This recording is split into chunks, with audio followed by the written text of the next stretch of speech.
wabarakatuh.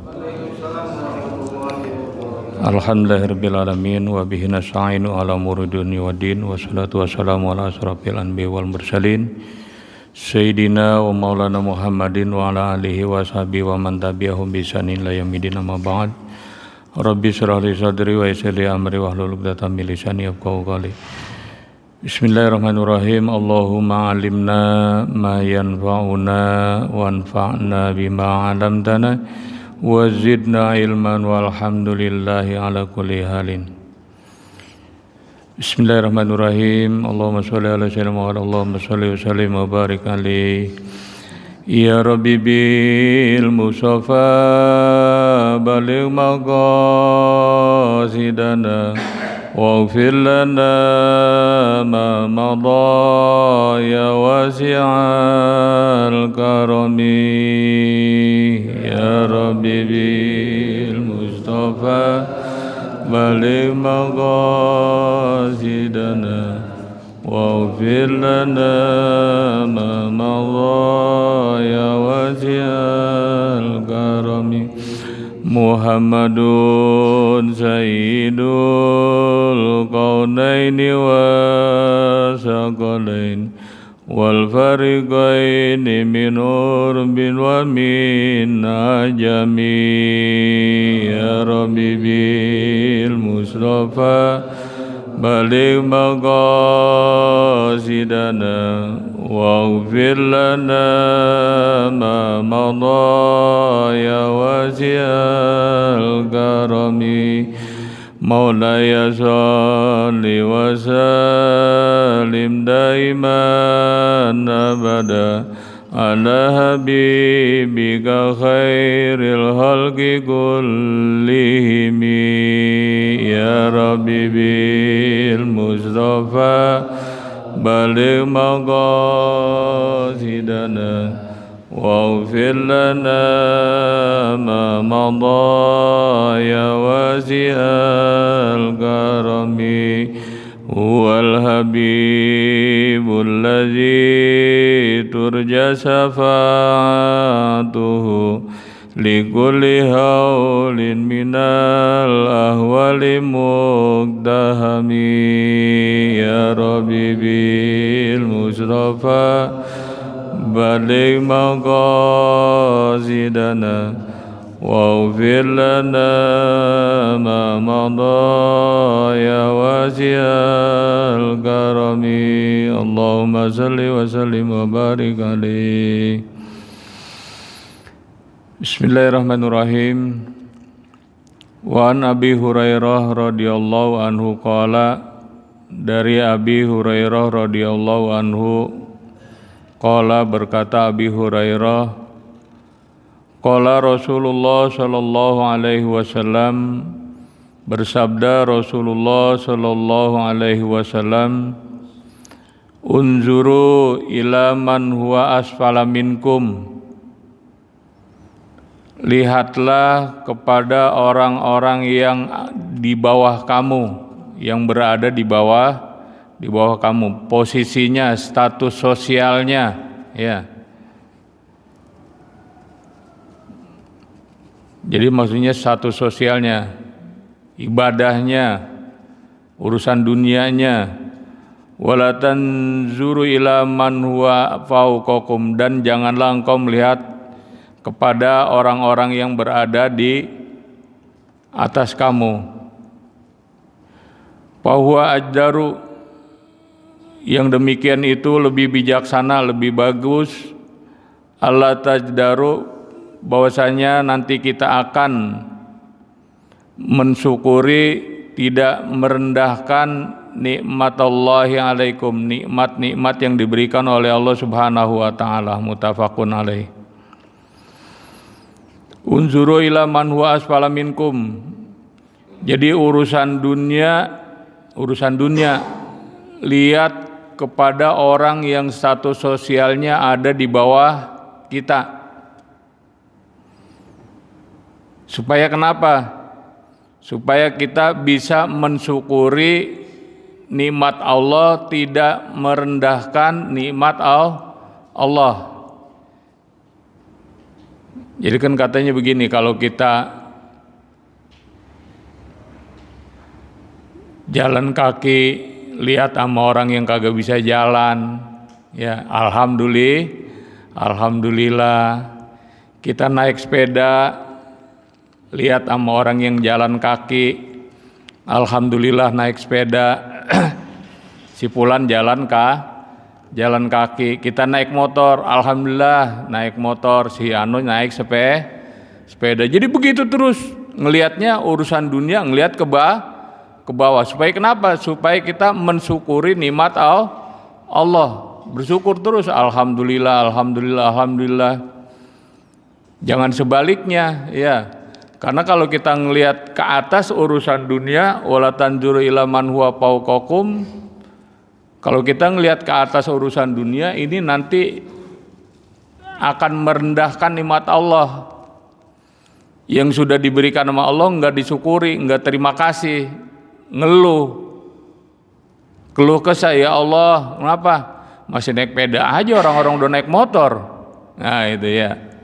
Jadi dia mensyukuri nikmat Allah, dikasih sepeda enggak berterima kasih, dikasih jalan, ya Allah masih jalan aja, orang-orang udah pernah naik motor masih jalan kaki aja. Orang-orang yang kagak jalan, yang setruk.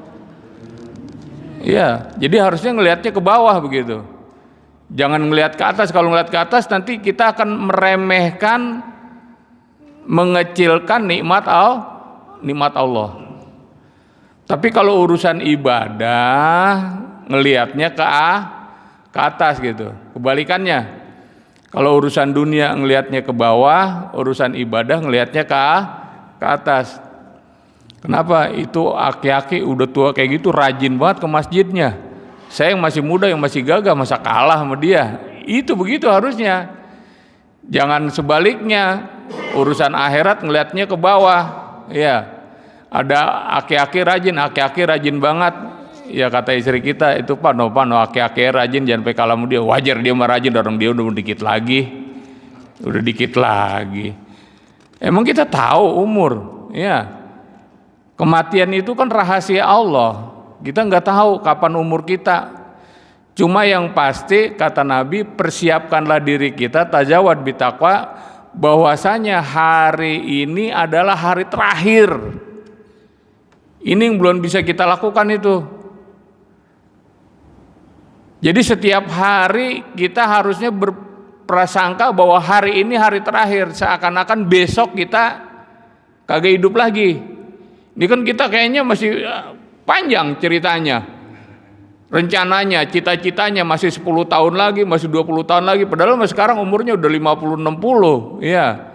Masih panjang aja angan-angannya, masih panjang aja cita-citanya, urusan dunia, ya.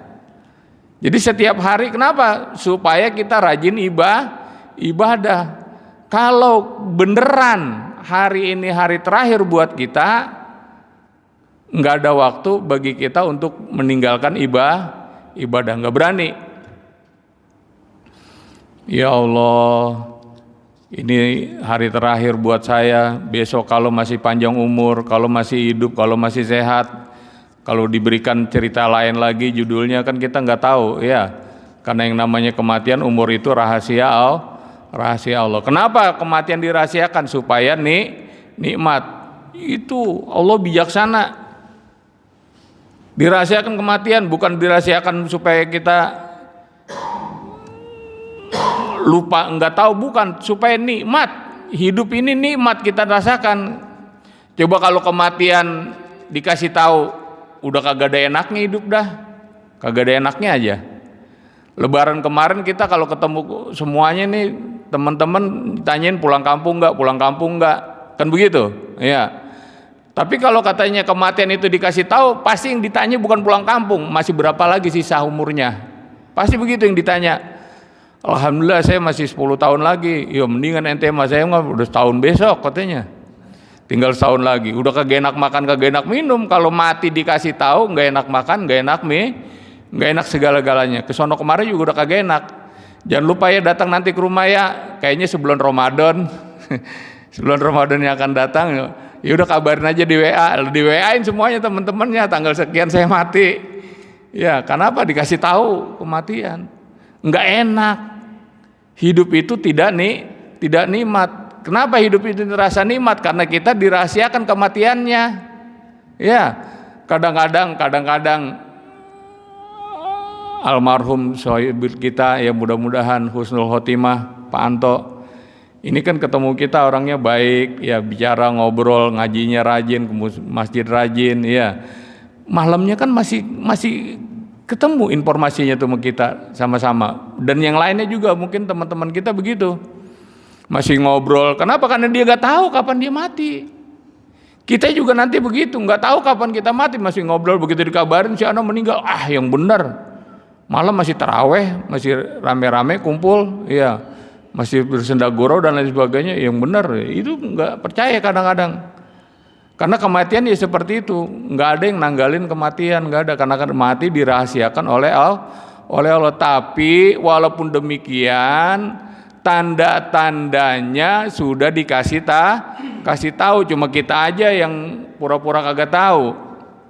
Tanda-tanda kalau kematian itu udah mulai mendekat, apa tanda-tandanya?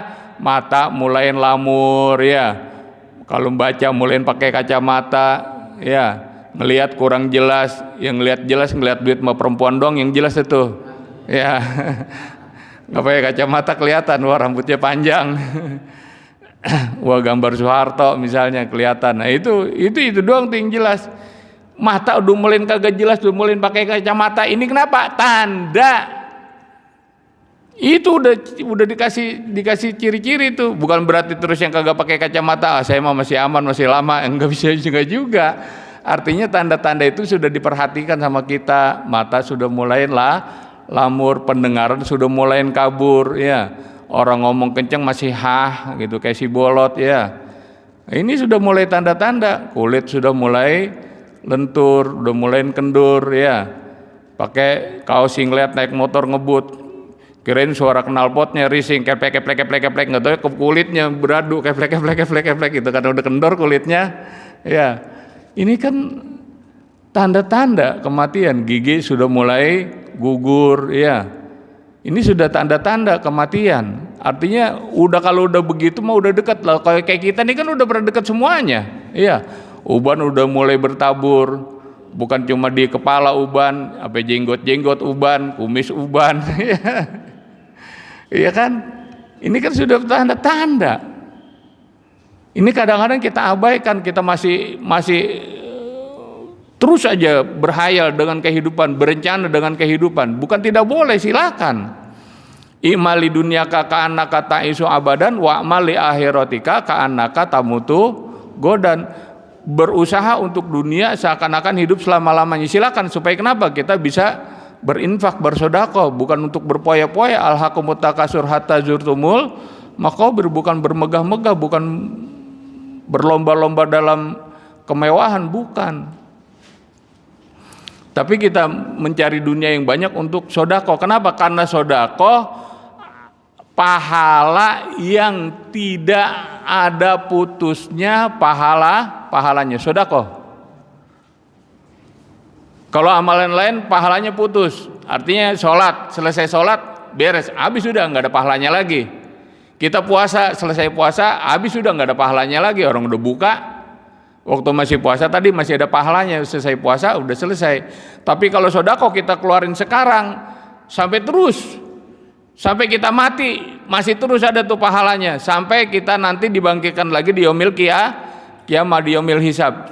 Terus pahalanya ngalir. Jadi pahalanya yang tidak putus yaitu pahala sedekah. Makanya orang yang mati pengen hidup lagi, pengen sedekah. Al-Qur'an Al-Baqarah Allah firmankan, "Fayaqula rabbi laula akhartani ila ajalin qarib fa asaddaqa wa akum minas sholihin." Ya Allah, hidupkan aku sebentar saja ya Allah. Kenapa?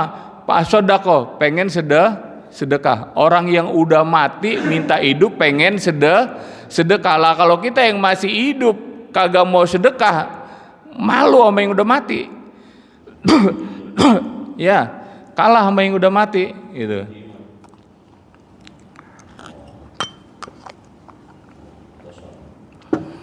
Jadi orang-orang yang mati itu minta dihidupin lagi, pengen ngapain? Pengen sedekah. Pak sedekah, saya pengen sedekah ya Allah.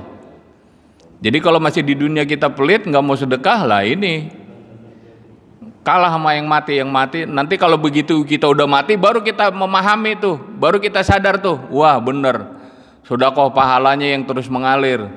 Karena ada 4 pahala yang ngalir: sedekah jariyah, ilmu yang manfaat, anak yang soleh yang mendoakan. Ini ada hadis yang menyatakan seperti itu. Makanya sedekah, aku pengen sedekah ya Allah. Baru wa aku minas solihin, pengen jadi orang yang soleh, pengen ibadah, pengen ke masjid, pengen rajin ngaji dan lain sebagainya. Wa aku minas solihin. Tapi pertama sedekah dulu, pengen sedekah dulu. Jadi sedekah pahala yang terus mengalir. Kalau sholat, ibadah yang tidak ada liburnya. Kalau puasa ada maniknya, sedekah ada maniknya, ada halangannya. Apa sedekah? Kalau nggak punya duit, kagak sedekah. Puasa begitu juga, kalau kita sakit atau musafir dalam bepergian boleh nggak puasa. Tapi sholat, ibadah yang tidak ada istirahatnya. Kita mau sakit tetap wajib sholat. Jangan aduh lagi miring, lagi nggak enak badan nih, nggak sholat dulu dah. Lah nggak bisa. Tetap sholat. Kalau kagak bisa berdiri boleh duduk, nggak bisa duduk boleh rebah miring, nggak bisa miring boleh telentang, nggak bisa telentang boleh dengan mata isyarat. Kalau nggak bisa gerak, ya kalau nggak bisa dengan mata dengan hati. Kalau nggak bisa dengan hati ya disolatin. Jadi nggak ada berhentinya. Ibadah yang kagak ada berhentinya sholat. Kalau ibadah yang pahalanya nggak ada habisnya sedekah. Yang nggak ada berhentinya ibadah sholat. Nggak ada istirahatnya tuh. Kita mau pergi jauh kemana aja tetap wajib sholat. Ada caranya nanti, ya. Ada boleh di qashar, boleh di jamak, atau boleh jamak qashar. Di jamak itu artinya digabung Zuhur sama Asar, ya. Maghrib sama Isya itu digabung boleh tuh. Jamak namanya. Kalau di qashar itu dipotong. Yang 4 rakaat jadi 2. Tapi kalau yang 3 nggak bisa. Kalau 3 masa 1,5 jadinya, bingung ntar setengahnya bagaimana. Ya, itu di qashar boleh, atau jamak qashar udah digabung juga, di qashar juga. Saya kalau lagi dalam perjalanan keluar kota itu, ya laksanakan itu, nggak usah ragu. Kalau baru-baru ada rasa nggak enak, nggak biasa gitu, biasa sholat Zuhur 4 rakaat. Kita sholat Zuhur 2 rakaat, bisa sholat Zuhur masing-masing tempatnya, Asar masing-masing, ini digabung. Apa takdim? Takdim itu artinya di awal, sholat Asar ditaruh di Zuhur, dibarengin sama Zuhur. Kalau takhir itu diakhirkan, sholat Zuhur ditaruh di Asar. Kita sholat Zuhur atau waktu Zuhur nggak bisa karena di perjalanan, niat ya Allah di jamak. Yang penting pada saat masuk waktu kita sudah niat jamak ntar dengan Asar. Itu namanya jamak takhir. Atau barangkali Asar kita tarik ke Zuhur, itu jamak takdim namanya. Ya Allah, saya sholat Zuhur sekalian sholat Asar, jadi ntar di jalan kagak pakai berhenti lagi, udah bablas karena Asarnya udah sholat. Itu begitu boleh. Atau jamak qashar, ya digabung juga, dipotong juga, dipendekin, ya nilai rakaatnya yang 4 jadi 2, itu boleh juga, silakan. Kalau yang nggak biasanya agak canggung baru-baru memulainya. Kalau saya memulainya dulu dari masih zaman sekolah pesantren. Saya sekolah dulu di Jawa pesantrennya. Jadi setiap pulang pergi tuh naik kereta. Ya kalau liburan tuh naik kereta. Nah itu kalau naik kereta itu kan berhenti sebentar. Kalau kita sholat di kendaraan di kereta kadang-kadang kan ngadepnya kita duduk ke sono, kiblatnya ada di sono gitu. Jadi agak kurang sreg. Makanya nunggu di stasiun berhenti, kita jamak tuh. Begitu di stasiun jamak di qashar sholatnya. Jangan sholat 4 rakaat full. Kenapa? Kereta berhenti nggak lama. Itu jadi kita jamak aja. Kita qashar sholatnya atau qashar saja ya. Misalnya pas di waktu asar sholat 2 rakaat. Ya, kita qashar. Boleh begitu. Karena kereta berhenti sebentar, buru-buru naik lagi. Karena ada pernah kejadian teman saya begitu nggak enak pengen di kompletin, disempurnakan. Dia sholat 4 rakaat, jadi lagi tahiyat kereta jalan. Akhirnya ketinggalan kan, jadi malah mudorot ya. Jadi boleh, silakan. Dan ini diberikan keringanan, silakan diambil keringanan ini. Inna ma'al usri yusra, innallaha yuridu bikumul yusra. Allah pengen yang mudah-mudah buat kita, jangan yang susah-susah. Ya, puasa begitu juga ketika kita musafir, buka. Ya, karena itu diperbolehkan, silakan. Kecuali memang kita kuat banget istilahnya. Tapi kalau kira-kira mengganggu, waduh kayaknya kagak enak banget di perjalanan nih, misalnya dehidrasi, kurang minum silakan. Karena itu diperbolehkan bagi yang musafir, orang yang bepergian lebih dari 2 marhalah, lebih dari 90 km boleh buka puasa. Atau orang yang sakit karena takut mudorot karena penyakitnya boleh juga tidak puasa, silakan. Ya, tapi kalau sholat nggak boleh nggak sholat, tetap wajib sholat. Ya, dalam situasi kondisi apapun tetap wajib sholat. Ini jadi ibadah yang pahalanya terus mengalir yaitu sedekah, ibadah yang tidak ada hentinya yaitu sholat, ibadah yang tidak terhingga pahalanya puasa. Puasa itu nggak terhingga pahalanya. Kalau sedekah udah ketahuan, masalah ladzina yunfikuna amwalahum fisabilillah kamathali hambatin anbatat sab'a sanabila fi kulli sunbulatin mi'atu habah. Orang yang bersedekah di jalan Allah sebagaikan dia menanam 1 biji, tumbuh 1 pohon, pohon bercabang 7 cabang, setiap cabang ada 100 buah. Jadi 1 dilipat gandakan menjadi 700. Ketahuan pahalanya. Sholat begitu juga, ketahuan sholat, inna sholata tanha 'anil fahsya'i wal munkar, ketahuan pahalanya. Tapi kalau puasa ini kagak ketahuan pahalanya. Makanya kata Allah as-shaumun li wa ana aji bihi, puasa itu untukku, nanti aku yang akan membalas pahala puasa orang-orang yang telah berpuasa di jalan Allah. Allah yang membalas puasanya. Jadi Allah yang lebih tahu puasa kita murni enggak, ada sesuatu yang kurang bagus enggak. Makanya tadi saya bilang kalau lagi puasa jangan punya keinginan ntar buka pengen makan itu udah ngurangin nilai itu. Ya, silakan buka dengan apapun makanan yang ada, disiapkan istri kita. Jangan istilahnya kita begini, mah ntar buka beli romanya kepengen banget minum es kelapa misalnya gitu ya, atau makan kolak atau itu sudah mengurangi nilai. Ya, pada saat puasa kita sudah punya keinginan sesuatu makanan, minuman yang pada saat kita sedang berpuasa. Jadi nanti Allah yang akan lebih tahu ini orang dikasih nilai berapa nih, pahalanya berapa nih, Allah yang lebih tahu dikasih nilai pahalanya. Jadi ibadah-ibadah itu begitu. Ya, kalau sedekah pahalanya tidak terputus, kalau sholat ibadahnya tidak terputus, artinya mau sakit mau musafir tetap wajib sholat. Kalau puasa ibadah yang pahalanya tidak terhingga, ya itu urusan kita sama Allah yang tahu nanti bagaimana kebaikan kita, niat kita, keikhlasan kita dalam melaksanakan puasa kepada Allah Subhanahu wa Ta'ala. Itu. Jadi kembali lagi bahwa kematian itu sudah dikasih tanda-tandanya tadi tuh. Iya. Gigi sudah mulai gugur. Ini pasti kita udah banyak yang ngompong ini. Cuma kita tutupin aja ya kan? Nah, gigi kita udah nggak ada, apalagi udah seumuran kita, ya. Walaupun nggak ada ngapa-ngapa juga tahu-tahu gigi otek aja udah. Ya otek lagi makan kadang-kadang lah copot, katanya nggak berasa copotnya. Ya gigi sudah mulai pada gugur. Ini tanda-tanda sudah mendekati, ya. Apalagi kalau udah mulai ngomongnya mulai ngelantur, ya. Artinya udah mulai pikun, udah mulai lagi tuh, udah mulai lebih dekat lagi tuh sama mati tuh. Istilahnya artinya mempersiapkan diri lebih maksimal, lebih banyak lagi persiapan dirinya kalau udah seperti itu. Ya, memang mati ini dirahasiakan oleh Allah. Kenapa? Itu tadi supaya kita nikmat dalam menjalani kehidupan. Karena kalau mati dikasih tahu nggak nikmat dah. Jadi begitu ketemu mesti kita tanya mati juga, nggak ada nanya yang lain dah. Kayak lebaran kapan pulang kampung, kemarin pulang apa enggak, yang tanya masih berapa sisa umurnya. Ya, tinggal setahun lagi, makanya ini udah kagak enak banget lebaran rasanya. Kenapa? Lebaran tahun depan udah kagak ngikut lagi lebaran, udah habis katanya. Ya, itu pasti kita di WA sama teman-teman, jangan lupa WA ya, datang ya, iya kirim kabar aja, ntar saya datang WA ingetin tanggal sekian saya mati gitu.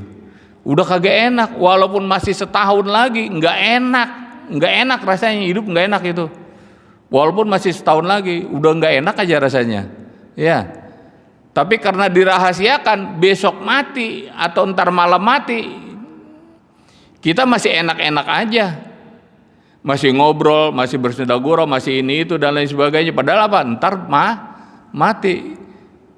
Dan mati itu kita yang menyamperin itu ke tempat kematian kita, bukan kematian yang nyamperin kita. Kita datengin ke tempat kematian kita. Matinya di mana? Di tempat tidur. Ya, datang kita ke tempat tidur. Matinya di mana? Di Cirebon. Berangkat kita ke Cirebon.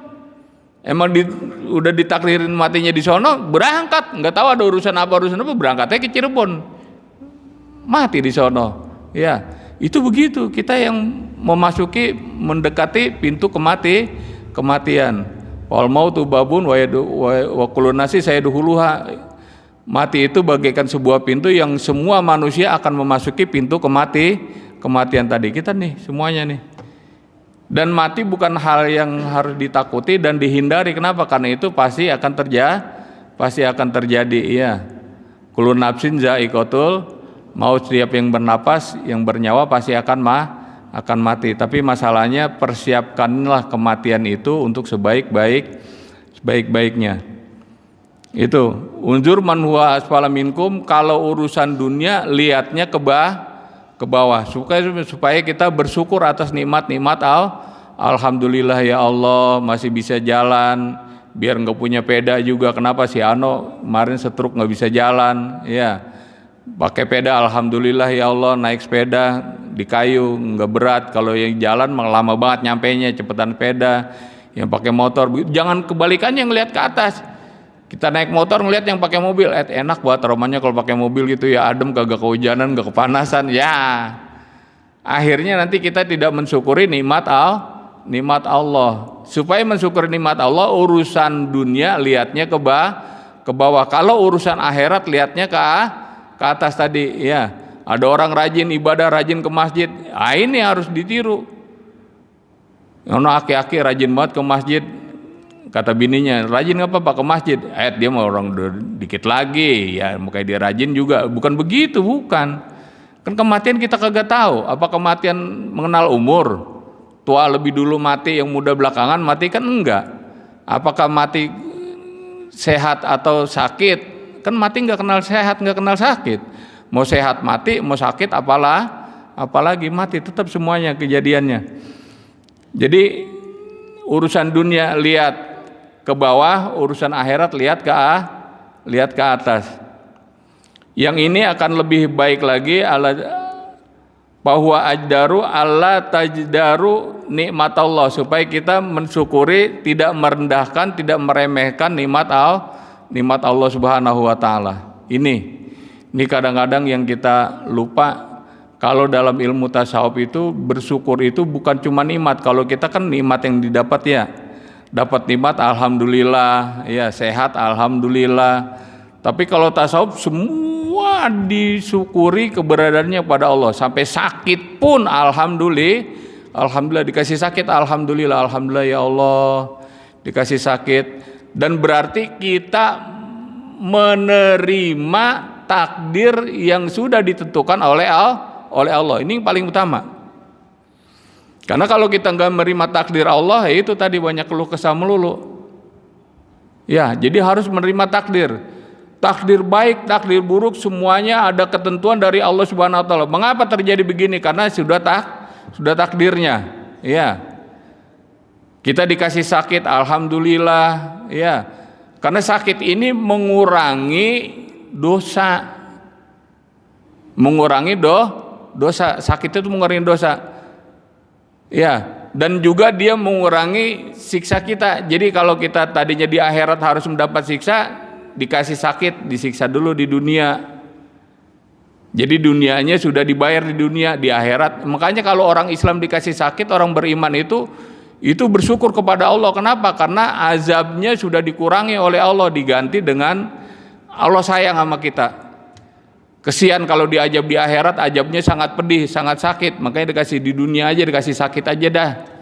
Supaya kenapa? Supaya ajab akhiratnya berkurang, sudah diambil di dunia, sudah dibayar di dunia. Itu begitu, alhamdulillah. Makanya ada istilah juga begitu, ada orang punya istri cerewet itu alhamdulillah. Yang pertama bebas dari gangguan jin ya, karena jin nggak betah sama bini istri cerewet itu, perempuan cerewet ya. Jadi pertama alhamdulillah, kedua alhamdulillah kita akan dihindari dari api neraka kalau punya bini cerewet. Kenapa? Karena udah dibayar di dunia. Ya, ketika akan disiksa di neraka udah dibayar di dunia dengan istri cerewet. Kenapa? Karena di dunia kita udah tersiksa. Jadi siksa sono udah diambil, dibayar di dunia. Makanya kalau punya bini cerewet jangan diomelin dulu. Ya, alhamdulillah ya Allah punya bini cerewet. Kenapa? Sudah tersiksa saya di dunia. Mudah-mudahan siksa akhirat akan berkurang ya. Iya kan sudah merasa tidak nyaman ya, sehingga nanti di akhirat kita berasa nyaman. Tapi jangan sampai begitu mau masuk surga ngelihat ada istrinya di surga, saya nggak mau dah, ngapa ketemu dia lagi itu di sono. Jangan begitu ya. Ya di dunia saja jin aja nggak betah tuh sama istri cerewet. Makanya kalau istri cerewet rawat di rumah, benerin, pelihara. Kenapa? Rumah kita bebas dari gangguan jin. Karena ada cerita yang istri masuk ke sumur, kecebur gitu ya. Begitu diangkat sama suaminya, ternyata yang naik bukan istrinya, jin yang naik, jin sumur. Karena dia siap sumur tuh ada jinnya Pak, siap mata air tuh ada jinnya yang nunggunya tuh.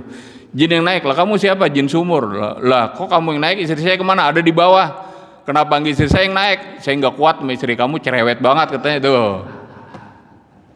Jadi makanya kalau punya istri cerewet jangan diomelin Pak, rawatin aja yang bener dah. Mudah-mudahan rumah kita bebas dari gangguan jin ya, dan juga insya Allah terbebas dari sisa api neraka, dikurang-kurangin. Kenapa? Karena kita sudah merasa tersisa duluan di dunia ya. Jadi di akhirat sudah dikurang, itu orang yang beriman, Islam, beriman kepada Allah Subhanahu wa ta'ala, nikmatnya sudah dibayar oleh Allah Subhanahu wa ta'ala. Ruahul Muslim, hadis ini diriwayatkan oleh Imam Muslim. Jadi dunia ngelihatnya ke bawah, akhirat ngelihatnya ke atas ya. Akhirat ngelihatnya ke atas. Ada orang rajin ibadah, jangan mau kalah kita. Ya harus rajin lagi ibadah ya. Makanya kalau bisa tahajud walaupun sedikit, nafilatan laka walaupun sunnah ya. Jangan sampai ditinggal. Kalau bisa ya dengan sunnah-sunnah yang lainnya, ada sholat hajat ya, malam itu ada tasbih kalau bisa. Kalau tidak ya minimal itu tadi, tahajud minimal. Walaupun sunnah tapi itu maqamah mahmudah, akan memberikan kita derajat yang tinggi baik di dunia maupun di akhirat. Jadi usahakanlah. Makanya biasa jangan sampai kalau subuhnya aja udah kesiangan. Nah ini yang jadi tanda tanya, bagaimana tahajudnya ya. Atau barangkali habis tahajud tidur lagi kali gitu ya. Jadi sehingga begitu subuhnya kesiangan gitu. Repot itu mah, pakai baju nggak pakai celana namanya. Ya yang sunnah dikerjain, yang wajib ketinggalan ya. Jangan. Jadi mari kita laksanakan ibadah dengan sebaik-baiknya jalan Allah Subhanahu wa taala. Mudah-mudahan ada manfaatnya, kurang lebihnya mohon maaf. Billahi taufiq wal hidayah. Wassalamualaikum warahmatullahi wabarakatuh.